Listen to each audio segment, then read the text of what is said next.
The casting arch is the largest opening in the base of the furnace. There are 4 archways in the structure of the furnace. Frankly, it's the business end of the furnace. It gives access to the hearth and to the openings from which they drain the molten iron and the molten slag. Now that arch faces into a structure called the casting shed because you want the area outside of that arch to be out of the weather. It's critical because you're going to pour molten iron out there onto the floor into sand molds. If the molds are wet, you get a steam explosion, and that's going to injure your crew. It's going to damage your end product. That area in which the ingots are formed and cooled has to be dry, and that's why the arch faces into a structure. If you're standing in front of the arch at Beckley, you are actually indoors. We have stories in the Wallace Notebook that suggest it was around 130 or so inside that structure in the summer when you poured. It probably wasn't much cooler in the winter.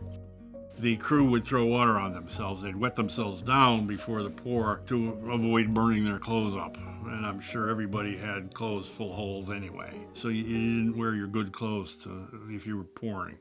But they had a watering trough in there, so they would throw water on themselves, and that only had to make it worse because now you've got humidity.